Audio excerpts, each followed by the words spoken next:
ಅಲ್ಲ, ಫಾರಿನ್ಗೆ ಹೋಗ್ತಾರೋ ಅವ್ರು ಎಲ್ಲಿ ಬೇಕಾದ್ರೂ ಹೋಗ್ಲಿ, ಅಂದೇನು ಅಭ್ಯಂತರ ಇಲ್ಲ. ಆದರೆ ಬಂಡೆ ಅಂತ ನಿಲ್ತೀನಿ ಅಂತ ಹೇಳಿದ್ರಲ್ಲ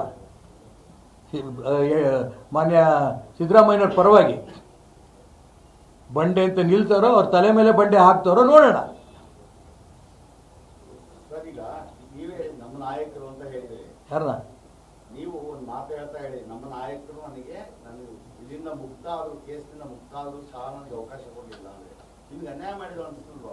ಮೋಸ ಮಾಡಿದ್ರಿ, ಬರೀ ಅನ್ಯಾಯ ಅಲ್ಲ. ನಿಮ್ಮ ನಾಯಕರು, ನಮ್ಮ ನಾಯಕರೇ, ಯಡಿಯೂರಪ್ಪನವರು, ಬೊಮ್ಮಾಯಿ, ಇನ್ನೂ ಹೆಸರು ಹೇಳ ಬೇರೆ. ನಾನೇನು ಯಾರ್ದು ಮುಲಾಜಿಲ್ಲ.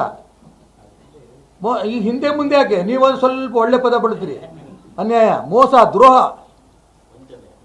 ಇನ್ನೇನು ಹೇಳ್ತೀರಿ ಎಲ್ಲ ಹೇಳಿ. ನಾನು ಅದಕ್ಕೋಸ್ಕರ ಹೇಳಿದೆ, ರಾಜಕಾರಣ ಇರೋದು ಸ್ವಜನ ಪಕ್ಷಪಾತಕ್ಕಲ್ಲ, ತನಗೆ ಬೇಕಾದಂಥವ್ರು ಕರ್ಕೊಂಡು ಕೂರ್ಸೋದಿಕ್ಕಲ್ಲ.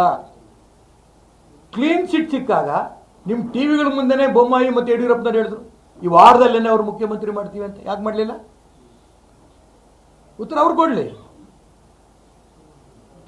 ನಾನು ಅದಕ್ಕೋಸ್ಕರ ಹೇಳ್ತೀನಿ, ಮಂತ್ರಿ ಆಗಬೇಕು ಅನ್ನೋಂಥ ಒಂದೇ ಉದ್ದೇಶಕ್ಕೆ ನಾನು ರಾಜಕಾರಣದಲ್ಲಿಲ್ಲ.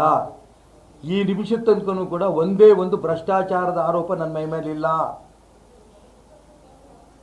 ಯಡಿಯೂರಪ್ಪನವ್ರಂಗೆ, ಡಿ ಕೆ ಶಿವಕುಮಾರ್ ಹಂಗೆ ಒಂದೇ ಒಂದರ ಜೈಲಿಗೆ ಹೋಗಿ ಬಂದಿಲ್ಲ.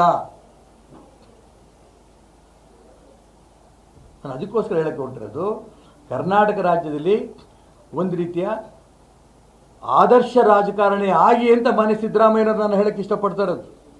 ಇನ್ನೆಂದೂ ಕೂಡ ನೀವು ಕೋರ್ಟ್ ಏನೇ ತೀರ್ಪು ಕೊಟ್ಟರು ಕೂಡ ನಾನು ರಾಜೀನಾಮೆ ಕೊಡಲ್ಲ ಅಂತ ಪದ ನಿಮ್ಮ ಬಾಯಲ್ಲಿ ಬರಬಾರ್ದು.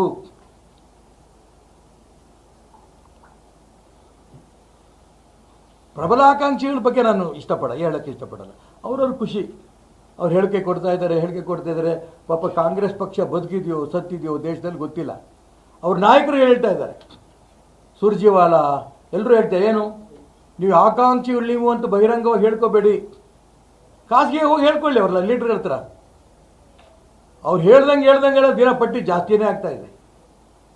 ಆ ಪಕ್ಷದ ನಾಯಕರು ಹೇಳಿಕೆ ಬೆಲೆನೇ ಇಲ್ಲ.